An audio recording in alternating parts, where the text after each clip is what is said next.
It's hard to believe that someone survived this crash just by taking a look at the remains of this crop duster plane. As you can see, both wings are completely detached and the whole front nose is smashed in. And again, the pilot got away scratch-free, something he says is truly a miracle. I'm here at the Islamic Center of Tucson, where that vigil for the shooting victim wrapped up moments ago. Many family, friends, and loved ones were here to attend the vigil.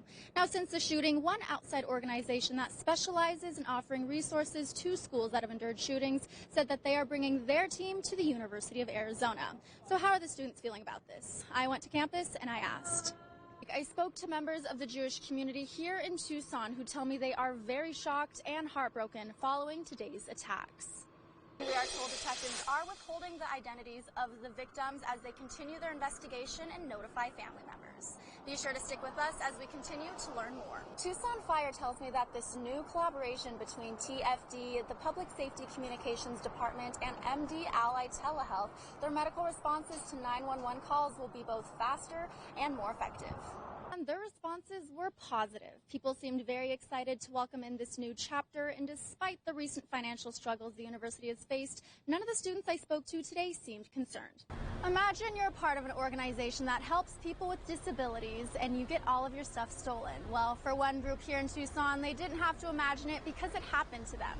And this group tells me that it has taken a toll on future productions.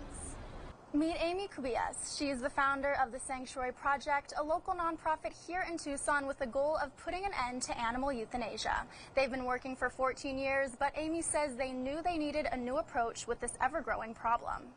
Joining us now live from Marana with more on this brush with death, Isabella. Monica, Sean, just taking a look at the remains from this small crop duster plane, from both wings being completely detached and the plane nose being smashed in, it truly is a miracle that the pilot not only survived, but got away without a scratch. I was going down. There's nowhere to go.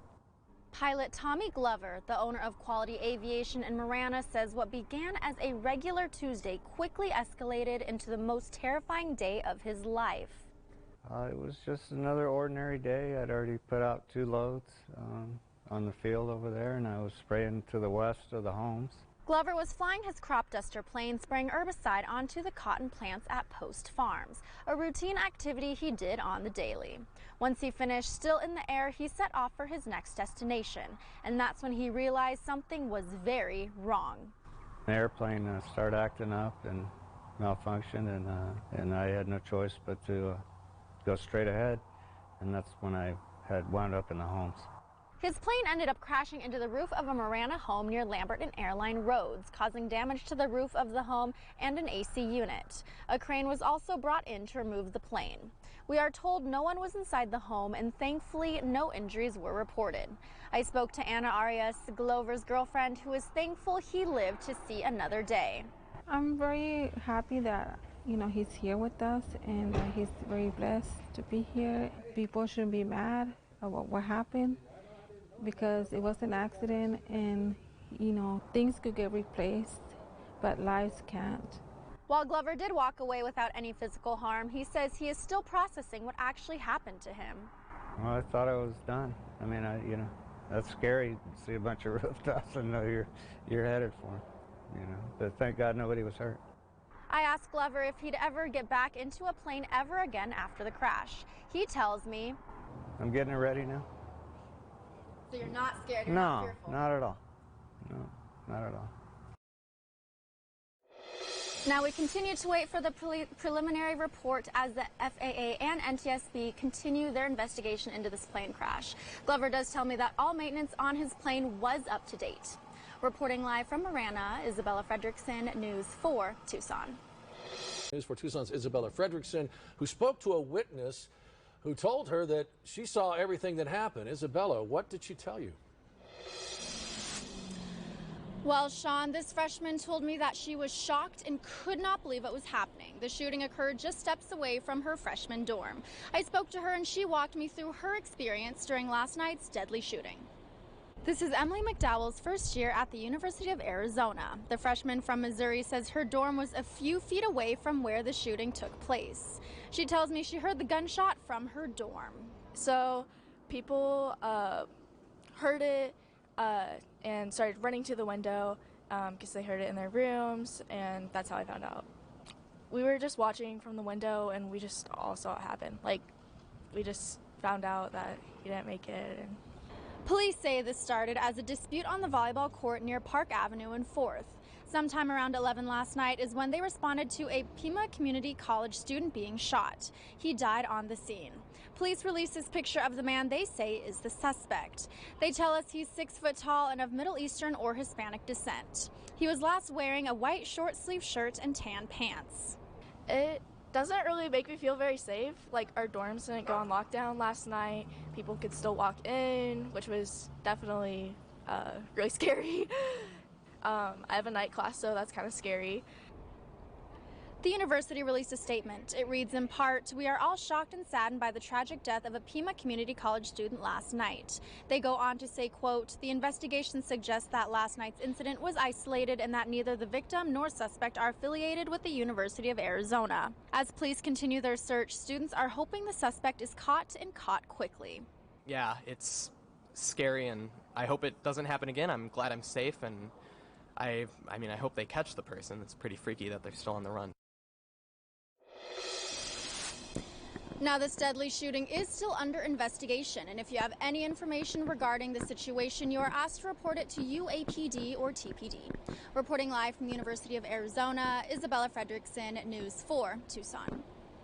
News 4 Tucson's Isabella Fredrickson joins us live from the scene of the crash with the latest on this investigation. Isabella. Well, Sean, you can clearly see that area behind me where the car burst into flames here at this intersection and unfortunately claiming the lives of all 5 passengers inside. Today, I spoke to a woman who says she was driving in the car right behind that car and says she witnessed the entire thing unfold. She ended up colliding in with the other car. That car bursted into flames immediately. This fatal crash happened yesterday around 4 p.m. on westbound State 86 at milepost 163 near San Joaquin Road on the southwest side. Officials say a Toyota car failed to stop at a red light and hit a Nissan SUV, pushing the SUV into the median where it burst into flames. All 5 people inside the SUV died at the scene. Marina Hankinson says she was in the car right behind the car that was hit. We were getting ready to go and turn, and as that first vehicle was turning, the person in the silver vehicle, she was probably going about 80 to like 100 miles an hour. And it was plain and obvious that the light was red, and she just flew straight past into the red light. But the Arizona Department of Public Safety says impaired driving by the passenger car is suspected. We are also told the driver of the Toyota was taken to the hospital. Police say the driver was driving recklessly leading up to the collision. Shelby Boswell, who lives in the area, tells me she sees reckless driving at this intersection daily. They run the light, they go through on a yellow light and are going much too fast through there. And I always look both directions twice before I take off because it is a dangerous intersection. Marina tells me she feels for the victims and their loved ones. The lady who ran the red light, she had plenty of time to slam on her brakes. Had she maybe slammed on her brakes, the impact probably wouldn't have been as hard as it was. You know, knowing like there could be a possibility that that family could still be alive. Like it really hurts. Now, details are limited as multiple agencies are conducting investigations into this fatal crash. But be sure to stick with News 4 Tucson as we continue to learn more. Reporting live on the southwest side, Isabella Fredrickson, News 4 Tucson. News 4 Tucson's Isabella Fredrickson joins us right now from Midtown with the latest details on what happened today. Isabella. Angelique, Sean, some board members and meeting attendees tell me they are frustrated at Chris Nanos' decision to not attend the meeting. District 2 Board of Supervisor Matt Heinz explained how they formally requested and voted for Nanos' presence at the last meeting, and his decline to appear was jarring and concerning. I was really dismayed to see that the sheriff didn't show up. If he was taking an allegation of rape among one of his staff anywhere near as seriously as he's taking Heather Lappin and her made up campaign activities, we wouldn't even be in this position. I don't think he's taking this seriously. I think he's being a bully, and I think worst of all, he is attacking a political rival with his power as her employer. Supervisor Steve Christie says this action is the greatest form of stonewalling he's seen in decades. We're giving him opportunity after opportunity to come before the board in public and to address these potential violations, if nothing else, to clear his department and his actions, and he chooses not to, which just adds to the whole atmosphere that he's hiding something.